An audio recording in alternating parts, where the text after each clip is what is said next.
नमस्कार मंडळी. सर्व मंगल मांगल्ये शिवे सर्वार्थ साधिके शरण्ये त्र्यंबके गौरी नारायणी नमोस्तुते.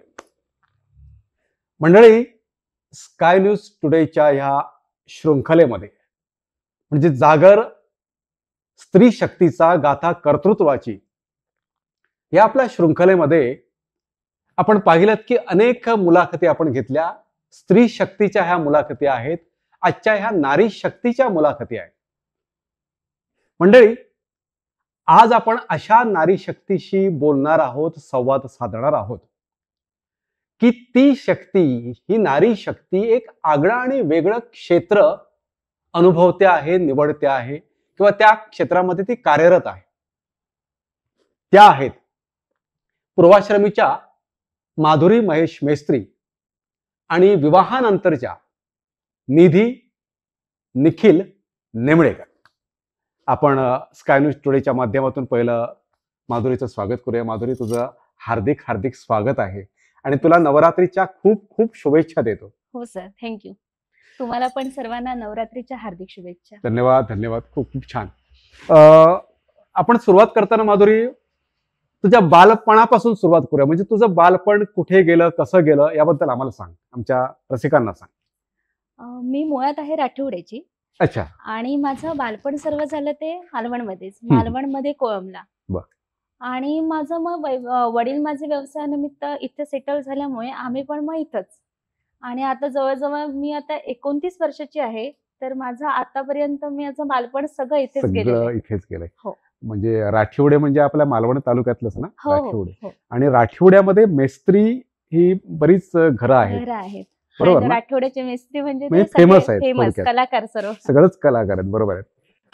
बरं, तुझ्या शिक्षणाबद्दल काय सांगशील? तुझं प्राथमिक, माध्यमिक किंवा तुझं कॉलेजचं जे शिक्षण आहे ते तू कुठे केलंस? सर, सांगायचं झालं तर माझं प्राथमिक शिक्षण जे 7वी पर्यंत असतं. अच्छा. ते झालं माझं सर्जकोट शाळेत. सर्जकोट. म्हणजे इथे आपल्या सर्जकोट मेरिया हा म्हणून एक हा शाळा हा आहे माहिती आहे. तिथे. म्हणजे प्राथमिक शाळा आहे ना ती? हो, अच्छा. जिल्हा परिषद. जिल्हा परिषद. ओके. आणि त्यानंतर माझं 7वी पासून 12वी पर्यंत शिक्षण झालं ते माझं टोपेवाला हायस्कूल. टोपेवाला हायस्कूल मध्ये. ओके.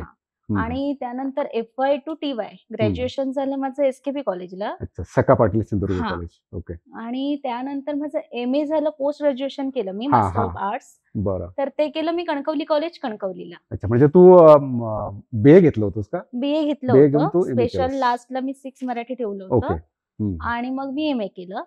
MA नंतर एक माझं दुसरं फील्ड सरळ मी निवडलं की तर ते झालं माझं नर्सिंग झालं. नर्सिंग झालं. आणि नर्सिंग नंतर पुन्हा मी diploma in medical lab technology, अच्छा, एक पॅथॉलॉजीचा कोर्स केला. अच्छा. आणि तो कोर्स माझा ओरसला झाला. ओरसला. अच्छा. आणि आता मी सध्या अजूनही माझं शिक्षण पुढे पुढे चालू आहे, कारण मुळात मला शिक्षणाची आवड खूप आहे. बरं बरं. आणि आता माझं क्लिनिकल लॅबोरेटरी सायन्स मध्ये स्पेशलायझेशन BSc चालू आहे. अच्छा. आणि आता मी 3rd इयरला कोल्हापूरला ते मी करते. अच्छा. आणि असं नाही की माझं गॅप कुठेही झालेलं नाही. म्हणजे कंटिन्यूअस सगळं हे चालू आहे. पर इयरला माझं शिक्षण चालू आहे, कुठेही गॅप नाहीये. खूप छान. After marriage, before marriage continuous चालू आहे. अच्छा. पण मला सांग की BA केल्यानंतर तो MA केलंस आणि MA केल्यानंतर बहुतेक मोस्टली थोडंसं शिक्षण क्षेत्र म्हण किंवा अध्यापन क्षेत्राकडे व्यक्ती जाते मोस्टली. पण मग तू त्यावेळी का नाही ठरवलंस की आपण BSc ला जावं किंवा सायन्स हा विषय निवडावा? मग तू हा निवड म्हणजे BA MA करून तू हा म्हणजे वैद्यकीय क्षेत्रामध्ये का वळलीस? सर, मी MA केला कारण मला प्रोफेसर व्हायचं होतं. अच्छा. सांगायचं म्हणजे. आणि मी ऍक्च्युली MA झाल्यानंतर चाटे कॉलेज आहे ओरसला, तिथे मी टीचिंगला पण होते. पण आपल्याला एक सॅटिस्फॅक्शन मिळायला पाहिजे आपण जे निवडतो त्यात, पण ते मला मिळत नव्हतं. आणि तुम्ही जो मला आता प्रश्न विचारलात की सायन्स फील्डला का नाही गेलेस, बरोबर. तर त्यावेळी अशी सिच्युएशन होती की गायडन्स कोणाचा नव्हता, जो आपल्याला गायडन्स पाहिजे, म्हणजे गॉडफादर लागतो एक आपल्याला, तो कोणाचा नव्हता. आणि जसं मी मला रुग्णसेवेची आवड पहिल्यापासूनच होती. मग मी जेव्हा नर्सिंग क्षेत्रात घुसले त्यावेळी मला ऑटोमॅटिकली मला ते मेडिकल फील्डचीच आवड निर्माण झाली. आणि त्यानंतर मी खूप असा विचार केला की नाही, आपलं कुठे आपल्याला सॅटिस्फॅक्शन मिळतंय, तर ते कुठे तर ह्या फील्डमध्ये समाधान, आपण जे काम करणार त्याचं समाधान मिळणं, पैशांपेक्षा समाधान अत्यंत महत्त्वाचं आहे. म्हणजे सांगायचं झालं सर तुम्हाला तर मी 1,500 पेमेंट पासून काम केलेलं आहे.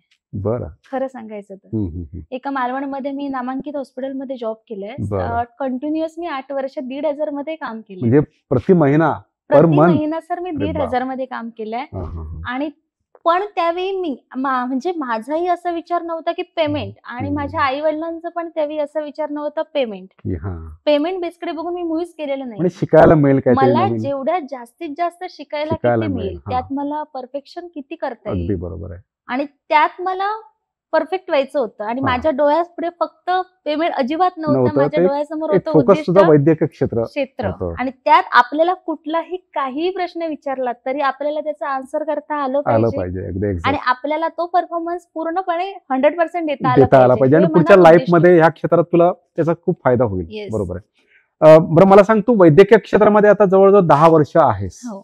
आणि म्हणजे असं म्हणतात की रुग्ण सेवा हीच ईश्वर सेवा आहे. म्हणजे रुग्णांना आपण परमेश्वर मानतो, किंवा त्या रुग्णांमध्ये परमेश्वराचा कुठेतरी अंश असतो. मग हे क्षेत्र निवडत असताना ज्यावेळी तू आता काम करते आहेस, म्हणजे तुझं स्वतःचं आता क्लिनिकल लॅबोरेटरी आहे, स्वामी कृपा, बरोबर ना? येस. तर यामध्ये सुद्धा म्हणजे तुझं काय ध्येय आहे, की केवळ पैसा कमवणं असं ध्येय आहे, की कुठेतरी आपण रुग्णांची, किंवा जे लोक गरीब असतील, ज्यांना आर्थिकदृष्ट्या जे दुर्बल असतील, त्यांना कुठेतरी सहाय्य करावं, त्यांना मदत करावं, असं काय आहे का तुझ्या? नक्कीच सर. माझं उद्दिष्टच हेच आहे अच्छा. की एक रुग्णाची सेवा व्हावी. रुग्णाच्या सेवेबरोबर प्रत्येक रुग्णाला आपल्या आरोग्याकडे लक्ष देऊन अगदी बरोबर आहे. प्रत्येकाला व्यवस्थित आपलं जीवन आयुष्य, म्हणजे आपलं जे जगता पुढील आलं काही पाहिजे. आयुष्य आहे ते नक्कीच. व्यवस्थित समाधानकारकरित्या जगता जगलं आलं पाहिजे. बरोबर आहे. सांगायचं झालं तर कसं होतं हम्म. की मोस्ट ऑफ लोक काय करतात, ज्यांची फायनान्शियली कंडिशन नसते किंवा काय, छोटंसं काही झालं की डॉक्टरकडे जातात, गोळ्या घेतात, शांत बसतात, पुन्हा तो आजार तो आजार क्रिएट झाला की बळावतो. दुर्लक्ष करतात, दुर्लक्ष पुन्हा तेच करतात. पण अशा वेळी काय होतं की लोकांना वाटतं की अरे नाही, ब्लड टेस्ट सांगितले, मग भीती एक मनात निर्माण होते. कशाला सांगितली असेल कशाला आपल्याला? सांगितले, हम्म. मग मग काय की लॅब आहे म्हणजे पैसे जास्त लागणार, हा. मग नाही करायची. हम्म. म्हणजे हे आज मी स्वतः अनुभवते, हे अनुभवते. माझ्या समोर आहेत पेशंट. बरोबर. तर असं न होता प्रत्येकाने आपल्या आरोग्याकडे चांगलं लक्ष लक्ष द्यावं, दिलं आणि पाहिजे. प्रत्येकाला परवडण्याजोगे रेटमध्ये त्यांना ब्लड टेस्ट करून मिळतील, मिळते. हा एक उद्देश मनात ठेवला. बरोबर. अगदी कसं बरोबर. होतं, मोस्ट ऑफ आपण बिझनेस आहे की बिझनेस असं बघितलं तर नाही ते नाही नाही होत. नाहीये, ते सोशल हा. मध्ये सुद्धा आपण आणि लक्ष द्यायला पाहिजे. कुठेतरी आपल्या हृदयाचा एक जो कप्पा असतो ना, हम्म, तो हम्म. एक कुठेतरी दया, माया, नक्की, प्रेम नक्की, हे नक्कीच. असतं, आणि नक्कीच. ते हवंच. मी नक्कीच. आता सांगायचं झालं सर तर हम्म. तुम्हाला एक आता विषय आला म्हणून, हम्म, हम्म. एखादा गरीब पेशंट असू दे, कंडिशन नसू दे, त्याचं कोडी नसेल, आणि त्याला जर ब्लड टेस्टची गरज असेल, हा, हा.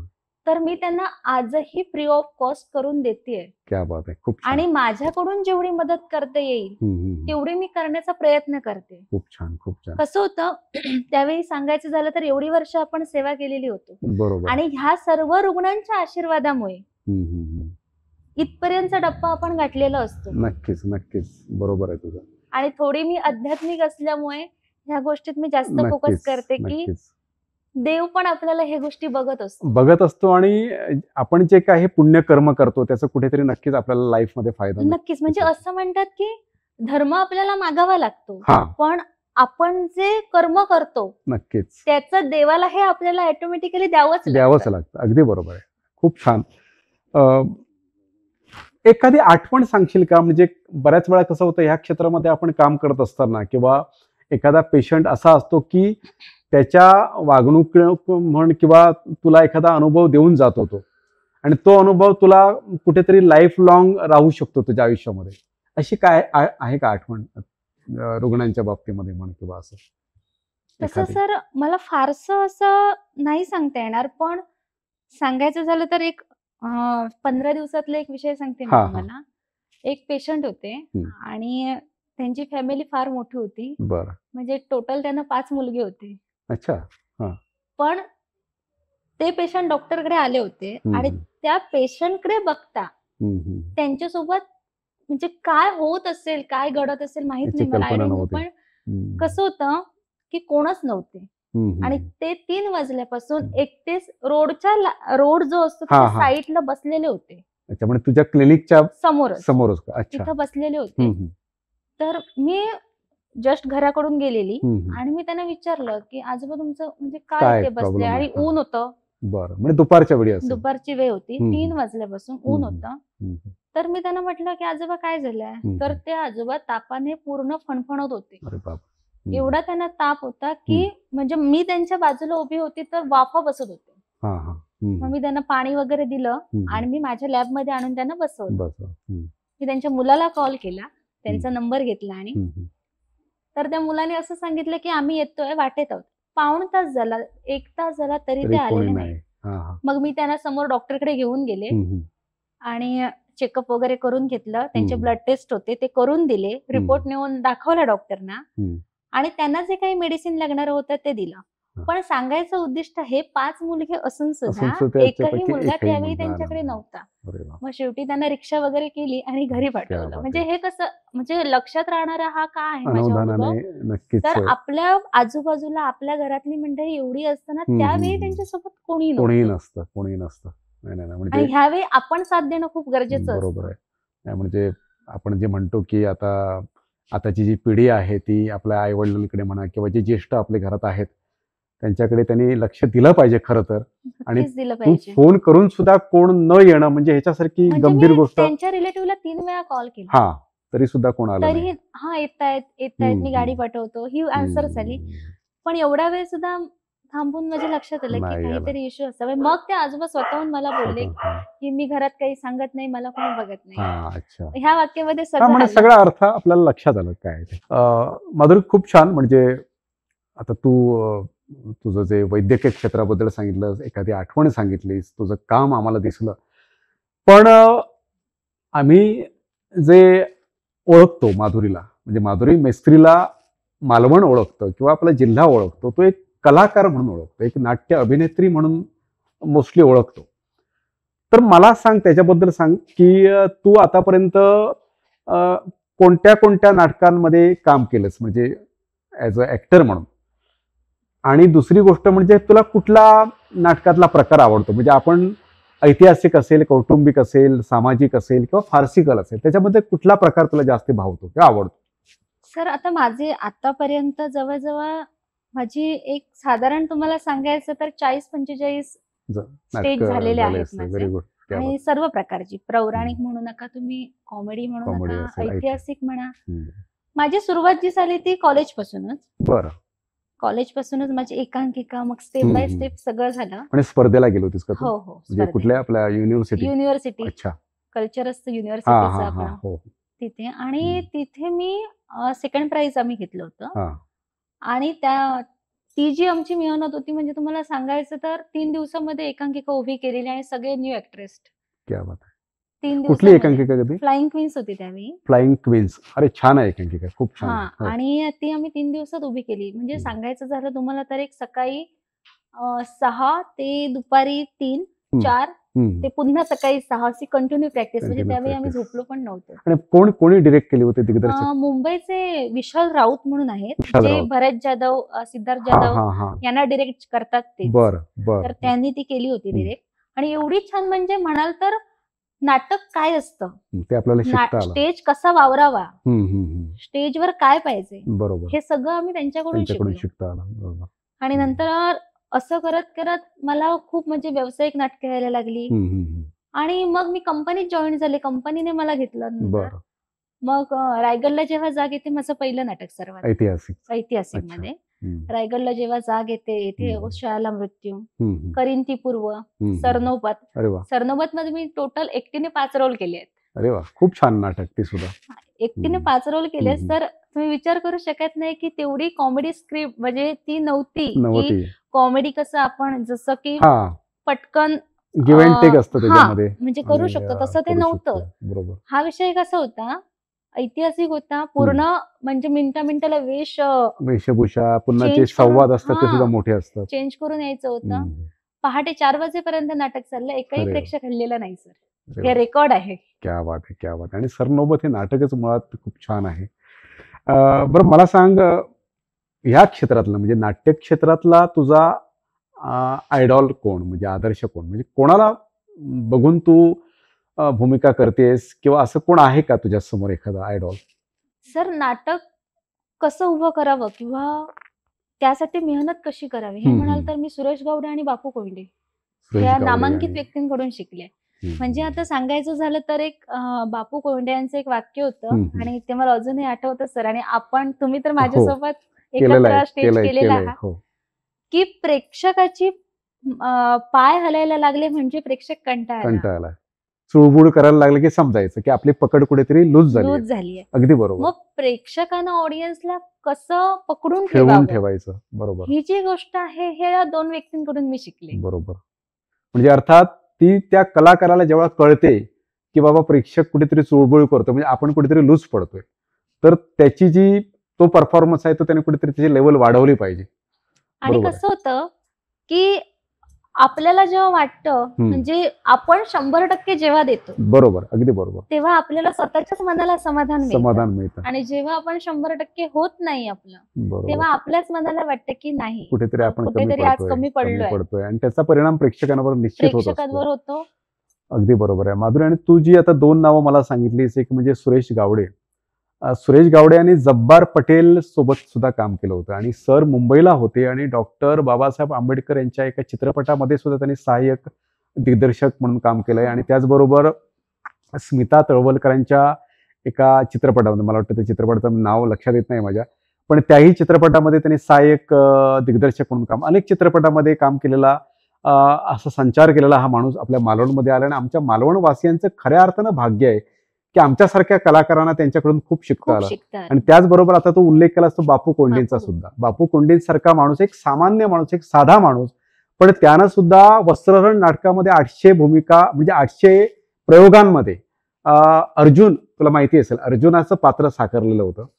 आणि बापू कोंडे म्हटल्यानंतर माधुरी तुला माहिती आहे की दिग्दर्शन असेल, नेपथ्य असेल, प्रकाश योजना असेल, अभिनय असेल, वेशभूषा असेल, रंगभूषा असेल, या प्रत्येक बाबींमध्ये, प्रत्येक तांत्रिक बाबींमध्ये बापू कोंडे म्हणजे संपूर्ण नाटक असा एक. आणि खूप छान तुला त्यांच्याकडून शिकता आलं आणि खऱ्या अर्थानं तू म्हणजे रंगमंचावर उभी राहिलीस. आणि त्याचा नक्कीच निश्चितपणे नक्कीच सर. एक आठवण आता त्यांची विषय नक्कीच. आला हा म्हणून हा आपलं नटसम्राट चालू होतं. हो. म्हणजे आपण जेव्हा बरसती बरसती रंगसरीचा रंगसरी प्रोग्राम नाट्य आपण करत परिषदेचा होतो, कार्यक्रम. हो नटसम्राट जेव्हा आपण प्रॅक्टिस करत होतो बरोबर. बघा, तेव्हा हो. त्यावेळी त्यांचं डोळ्याचं ऑपरेशन झालं होतं बापूंचं. बरोबर आणि बरोबर. तिसऱ्या दिवशी त्यांनी तिथे येऊन हा stage म्हणजे केली. ऍक्च्युली महिनाभर एखादा माणूस बाहेर पडत नाही, पण डोळ्यांचं ऑपरेशन होऊन सुद्धा बापू खास नाटकाच्या प्रेमापोटी त्या ठिकाणी आलेले होते.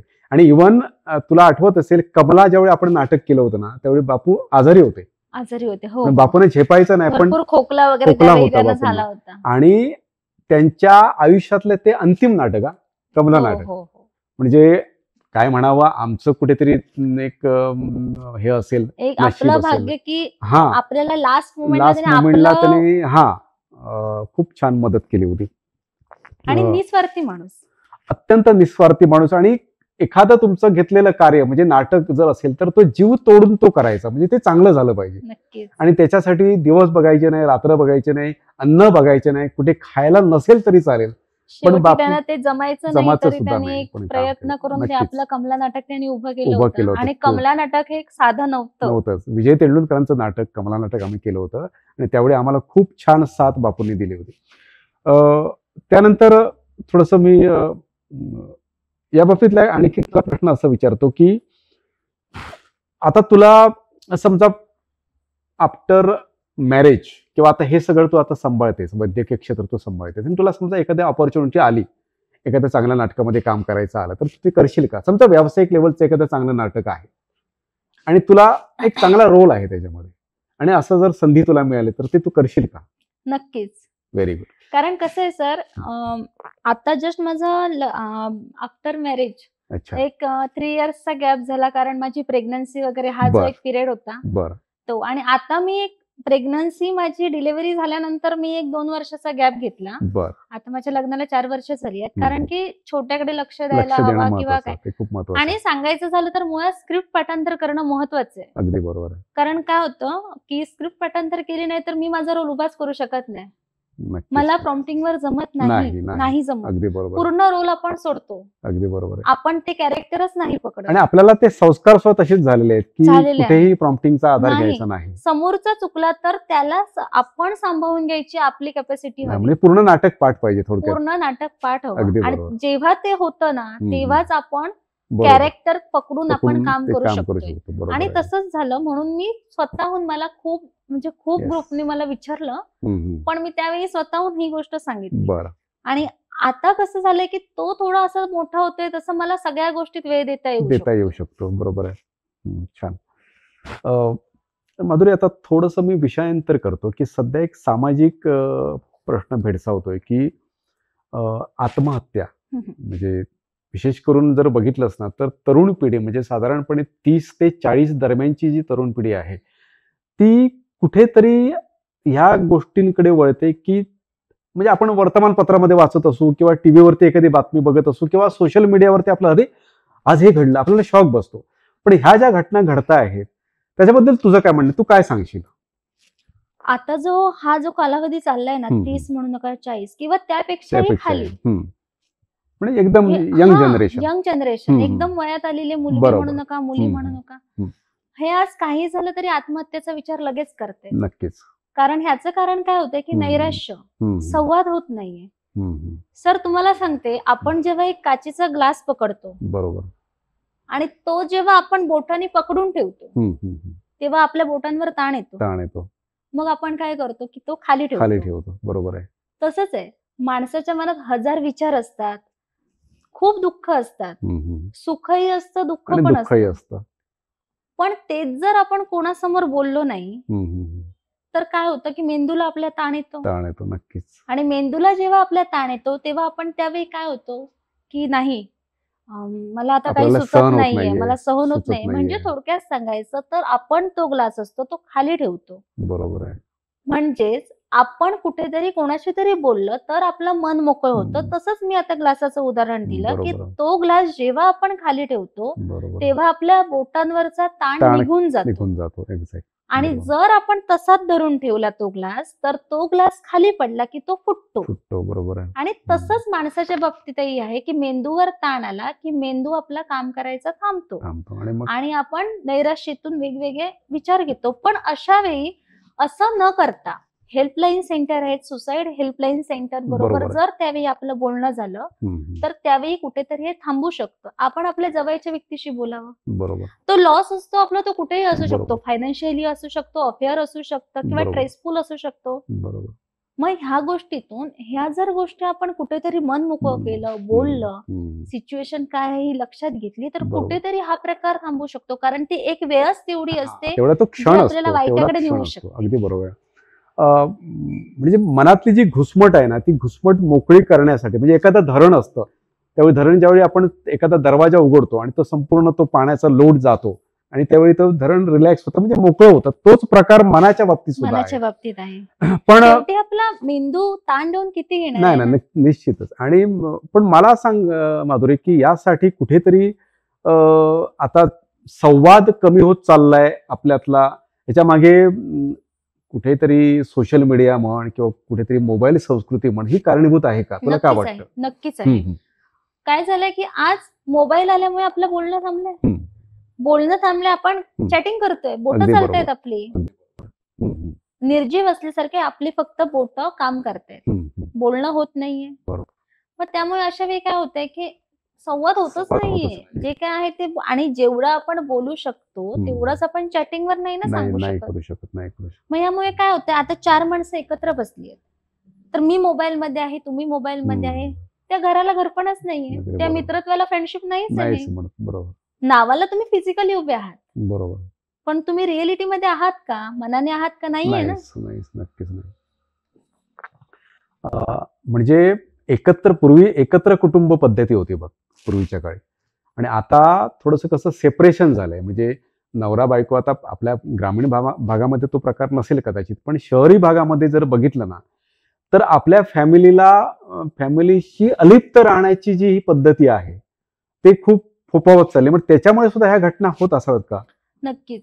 तुम्हाला सांगू सर की आपण जे जॉईंट फॅमिलीमध्ये असतो ना त्यासारखा सुख क्षण नाही असं नक्कीच, मला वाटतं. नक्कीच मला या बाबतीत प्रत्येकाचं मत वेगवेगळं असू शकतं, शकतं. पण माझं एक मत मी सांगते. बरोबर. जर आपण जॉईंट फॅमिलीमध्ये असू हम्म. तर आपल्याला खूप आधार असतो, अगदी बरोबर आहे.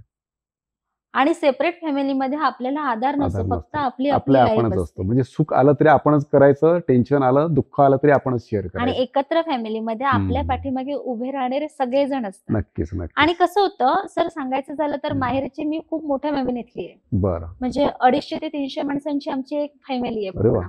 हा. आणि त्या कुटुंबातली मी. आणि तसंच माझं हे नेमेकर फॅमिली आहे माझी, ती पण तशीच मोठी मोठी फॅमिली फॅमिली आहे. आहे. वा.